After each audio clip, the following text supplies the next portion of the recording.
Good morning, Mr. Mapalala.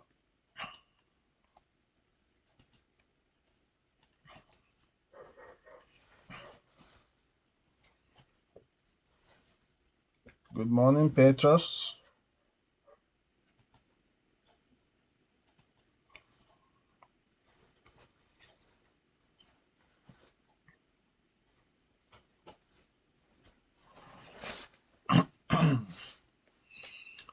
Petros, are you there?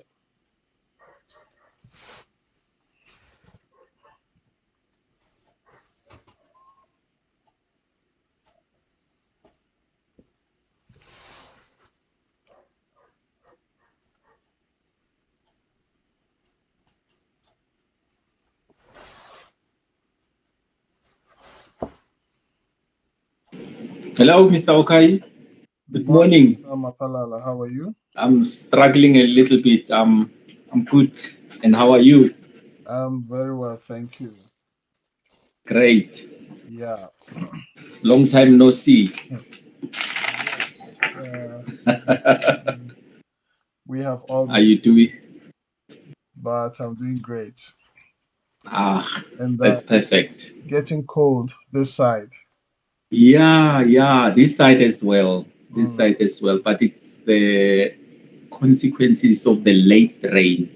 yeah. Yeah.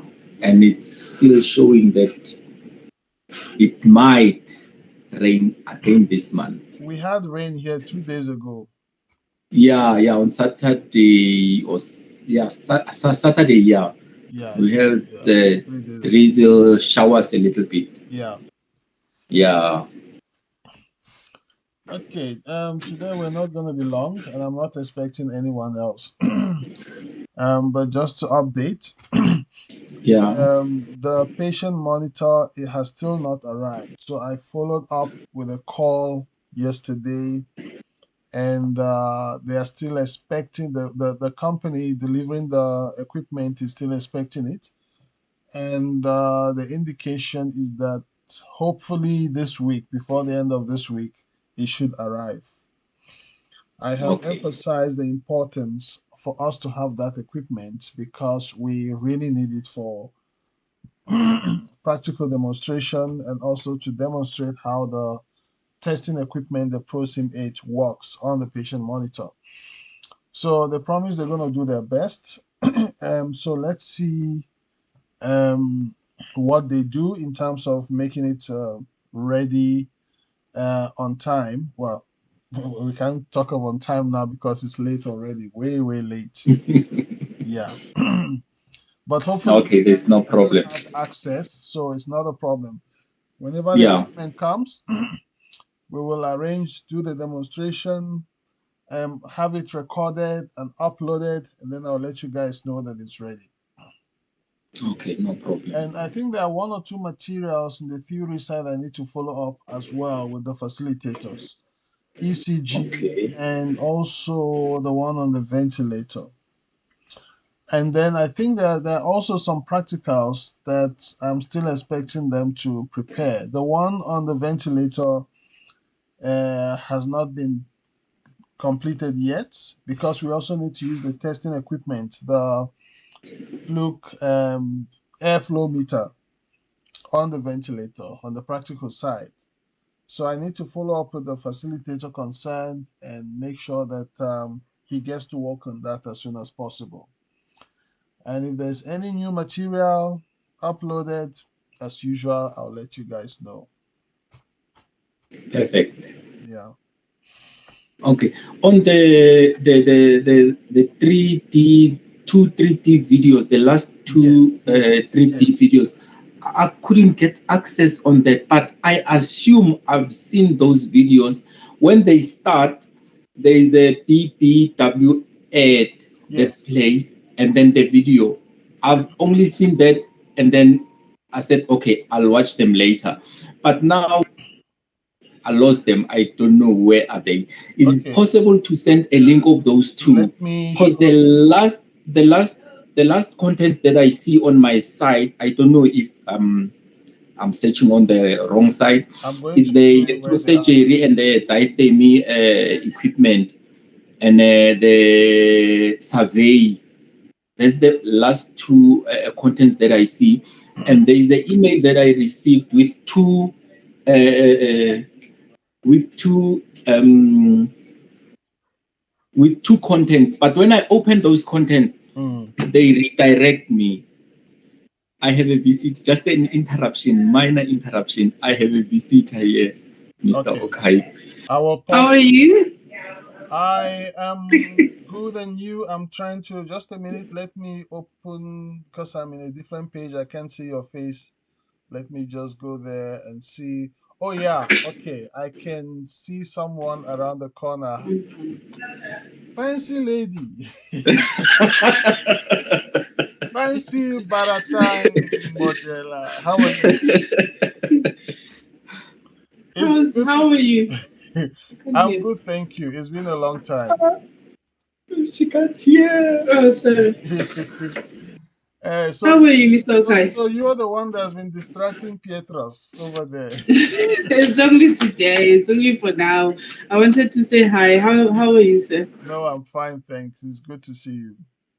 I'm good. I'm good. Thanks for referring Petros to this training. No, he has gained value, and yeah, so he's part of the family now.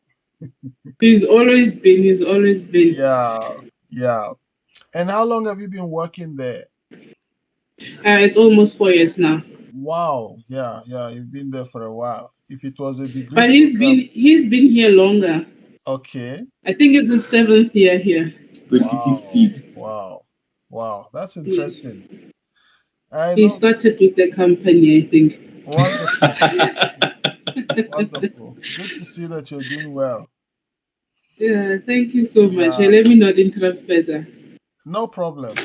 You are not an interruption. You're also part of the family. So, yeah.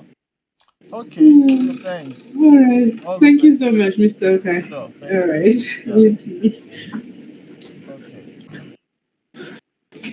Okay. Hi, Mr. Okay. Yes, Pietros. So let me show you where those videos are, and possibly I'll play them now. Okay. So that you can see them play. I will just share my desktop.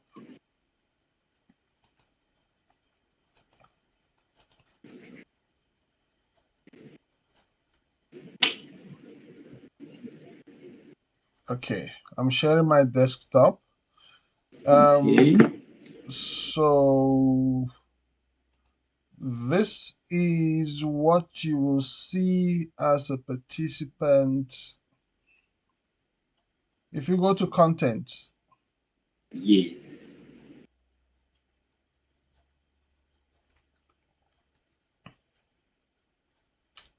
And in the content side, you go to learning content. Yes. And you're looking for Unit 2, Safety and Hazard Management. Okay. And these are the two videos at the bottom. The first one, Understanding Electrical Hazards. The next one, Understanding Safety Hazards. So let's play the first one and see.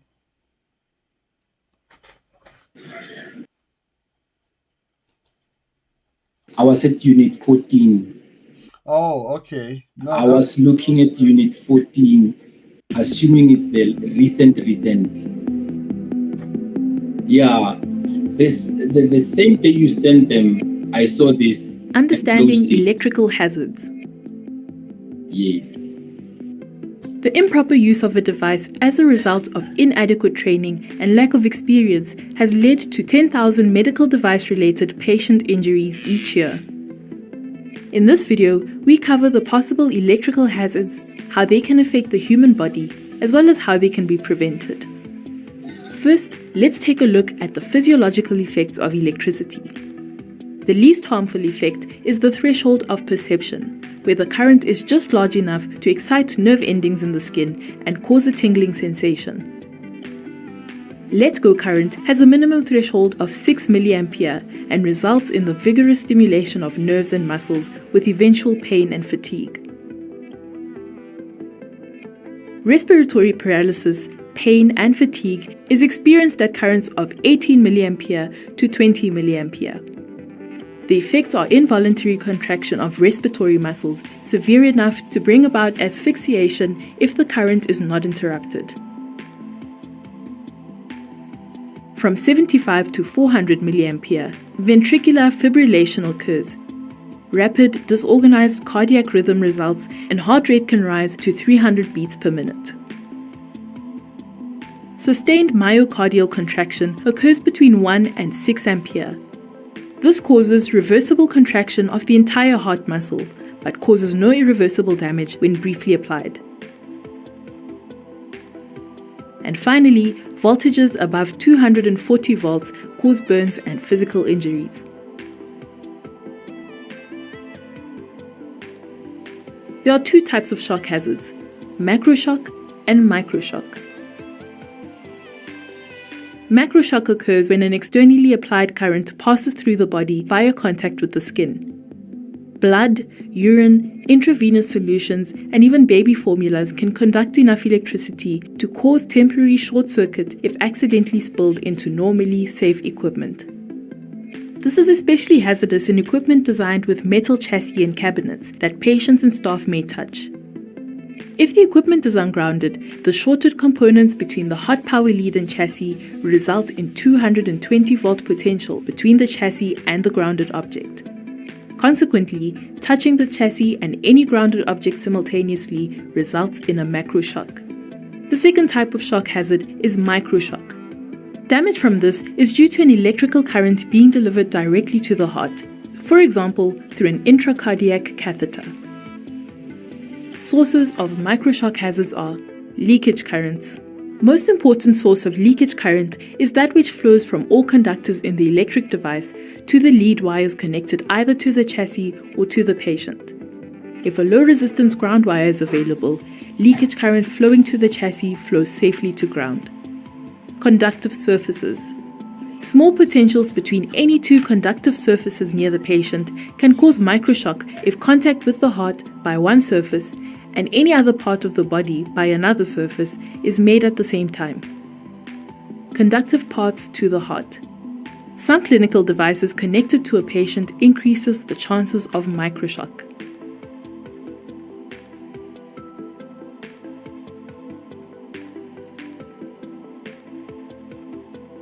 Protection against shock hazards can be achieved through power distribution and by equipment design. Power distribution offers three methods. A grounding system which provides low resistance ground that protects patients against macro and microshock by keeping all conductive surfaces and receptacle grounds at the same potential. An isolated power distribution system which helps reduce leakage current somewhat, but not below the 10 microampere safe limit. And ground fault circuit interrupters, or GFCI. These disconnect the source of electric power when a ground fault greater than 6 mA occurs.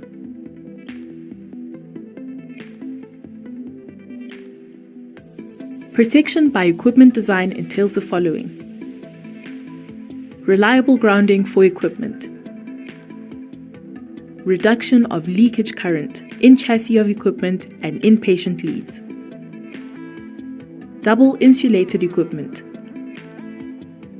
primary and secondary insulation between chassis and outer case, plastic knobs with recessed screws. Operation at low voltage, macroshock is avoided. Current limiters, restrict current to few microampere.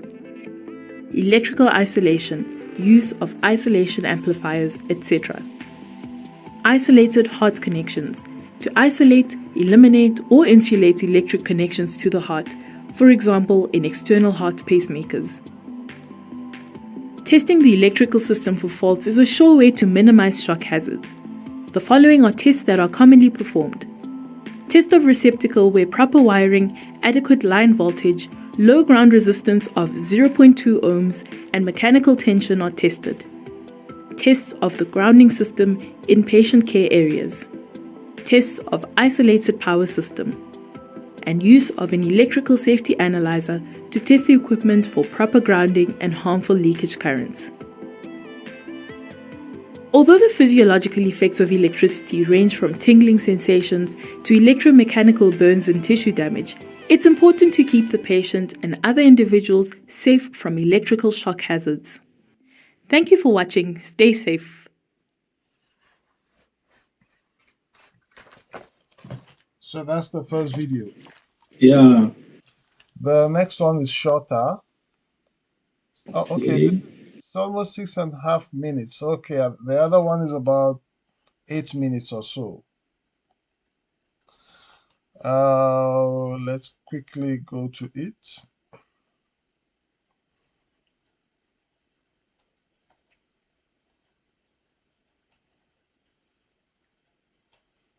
Understanding safety hazards.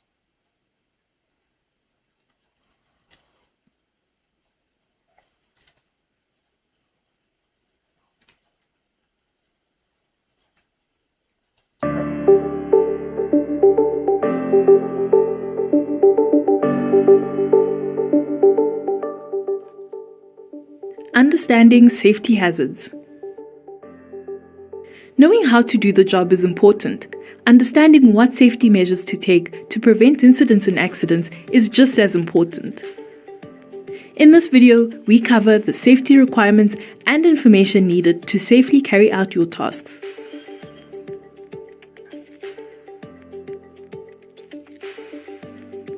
Let's look at the different classes of equipment. Class 1 equipment offers protection against electric shock by basic insulation plus grounded earth. Class 2 is double insulated. Electrodes are isolated from mains. Class A is grounded or earthed and not acceptable for use in theatre. Class B is for normal body contact purposes. The patient's parts are isolated from mains. Class BC electrodes are isolated and can be connected to open heart. Equipment in this class typically has a leakage current equal to or less than 10 microampere. It is important to note that theatre equipment must be Class 2, B or BC. Class 2 may be provided with a functional earth terminal or a functional earth conductor. The term applied part refers to the part of a medical device that comes into physical contact with the patient in order for the device to carry out its intended function. Applied parts are classified Type F, Type B, Type BF, or Type CF. On Type F, the applied part is electrically isolated from earth and other medical equipment. Type B is for normal body contact purposes. Type BF is also for normal body contact purposes and is protected against defibrillator discharge. Type CF is for direct cardiac contact and protected against defibrillator discharge. Electrical equipment that is not specifically marked for use in clinical applications may not be connected to any patient, especially when other equipment is also connected to the patient. Some of the key markings and symbols that you are likely to see on medical devices include the following: the Class 1 and Class 2 markings, the CE marking, Earth reference point, Type B applied part, defibrillation proof Type B applied part, Type BF applied part, defibrillation proof Type BF applied part, Type CF applied part, defibrillation proof Type CF applied part. The next important code to note is what is known as the IP code. IP code, defined in International Standard ICE 60529, classifies the degree of protection against the intrusion of dust, solid objects including body parts like hands and fingers, accidental contact, and water in an electrical enclosure. The code consists of the letters IP, which stands for International Protection Rating or Ingress Protection Rating, followed by 2 digits and an optional letter. The first number indicates protection from entry of solid objects or materials. This is what each number means. 0 means no protection. 1. Protected against solid objects up to 50 mm diameter, for example, accidental touch by hand.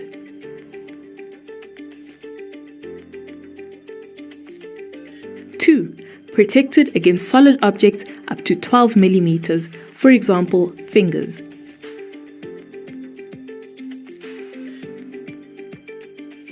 3. Protection against solid objects over 2.5 millimeters, for example, tools and thick wires.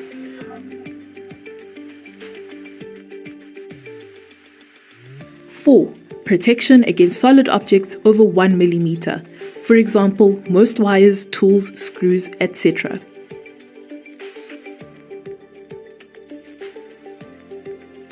5. Dust protected, meaning limited ingress of dust is permitted.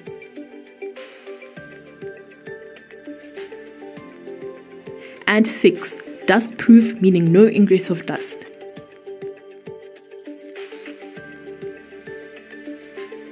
The second number indicates protection from liquids or water. The meaning of each number is as follows.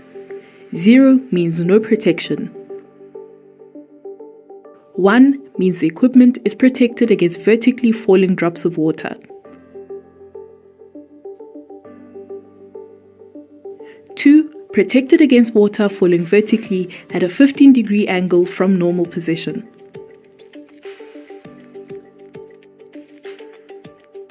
3.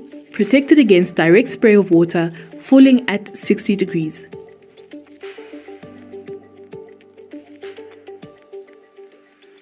4.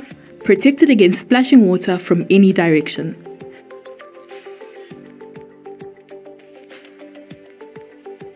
5. Protected against low-pressure jets of water.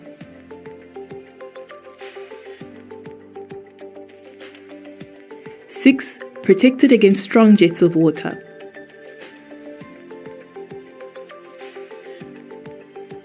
7. Protected against temporary immersion between 15 centimeters and 1 meter.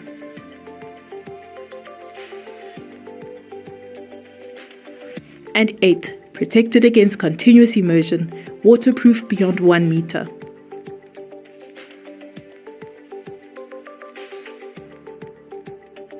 In some instances, there is a third number to indicate protection against mechanical impact.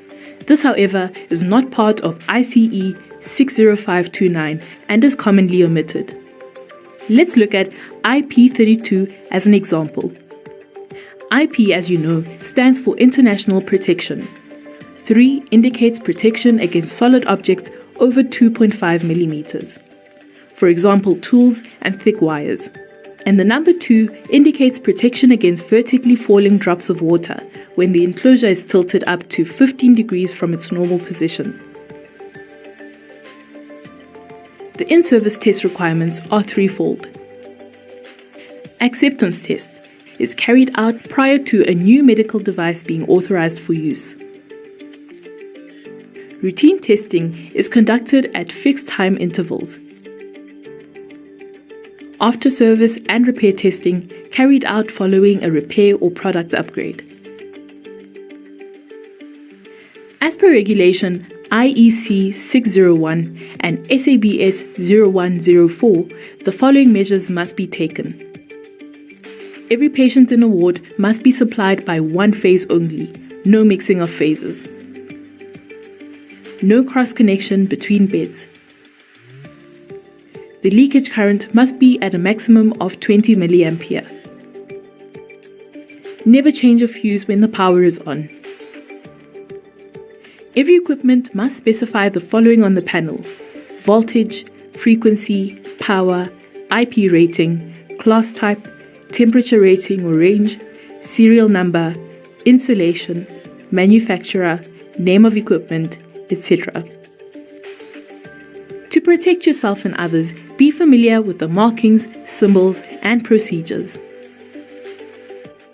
Thank you for watching. Stay safe. Great. So that's it. Great. Yeah, I was looking at the wrong place. Yeah. Yeah. Okay. I appreciate a lot. Take your time later to go through Yeah. carefully so you can understand and digest. And the other thing I will do sometime this week, I will send a PowerPoint that has all this information in these 2 videos. I'm going to post it in the WhatsApp group so that you Okay. guys can have it and take time to go through and get to understand it. And you will see some of these markings you find at the back of medical equipment. And sometimes Yes. technicians who are not informed do not know what those signs and those markings mean. So this video Exactly. kind of try to explain, when you see those signs, what do they mean? Because you find them Mm. in virtually, well, in most electromedical devices. So we need Mm. to know what they are, what they mean, and Yeah. not be clueless. Yeah. And I've seen on this video that just played, Mm, when it started with the class 1 and class 2, yeah. the logos were there, Yes. double insulated, Yes. and but the third one, I think the A and the B and Mm-hmm. the BC, there Yes. is no logo. Yeah, Yeah. that's for the applied parts. Oh, okay. Yeah, the applied parts. Like the F type applied parts does not have, Uh, because really there's nothing oh, there. But it's when you go to the other applied parts. oh, yeah, yeah, yeah. Yeah, Okay, it's I've just like seen that. I the understand. ingress protection. Yes, It's O. It means there's no protection, so you don't there need is to no put any sign protection. whatsoever. But Yeah. it goes from 1, 2, 3, then you now begin to see where the protection. Oh, Yeah. okay. Mm, All right. okay. Okay. Thank you, Mr. Okai. Okay, I think that's it for now. Yeah, do have yourself a nice day. Okay. Thanks a lot. Okay, I appreciate. all the best. Enjoy the rest of the day. Sure. We have a late comer here. Oh, Nangam so Nangamso. jiba. Okay, let's just welcome her before we go. Good Nangamso. morning, everyone. Good Good morning. morning. Good Morning. How are morning. you? You almost missed us. We're just saying goodbye. Oh, okay. Yeah, I'd like to apologize, Mr. Okai. I've yeah. been admitted to hospital and I was Oh, discharged yesterday. okay. Sorry about that. I hope you are Yes, feeling much better now. I'm much better, much better. That's Thank you. great news. Okay, That's great. great news. Yeah. Yes. So before you came in, I was just explaining that we still haven't received our patient monitor yet. But when we receive it, we will do a video on it and have it uploaded. And there are 1 or 2 materials also that are pending, like the ECG, the ventilator on the theory side. Then on the practical side, there's the ventilator as well, the patient monitor, and even the demonstration of the flow meter with the ventilator, demonstration of the prosim testing equipment with the patient monitor, and I think also infusion and syringe pump. There's nothing on that yet, so I will still need to arrange to get those uploaded and ready. I just need to follow up with the facilitator. Sometimes if you don't follow up, they are busy with other things, so I just need to remind them. And also the 2 videos, the 3D video that were uploaded. Mr. Mapalala was struggling to find them, so I just helped him to locate where they are. And we actually played both videos. That's why you still found us here. Otherwise, we would have been long gone. Yeah, but what I will do, Okay. I'm going to upload the link for this daily briefing so that you can take time to watch it again on your own, and you will see the videos there and where to find them on the platform. Okay. I'll really appreciate it. So I will send the link. Yes, I will. Sure. Okay. Okay. Thank you very much, Mr. Okai. Okay, so I think that's it for now. You have yourselves a nice day. Okay, you too, Mr. Okai. Okay. You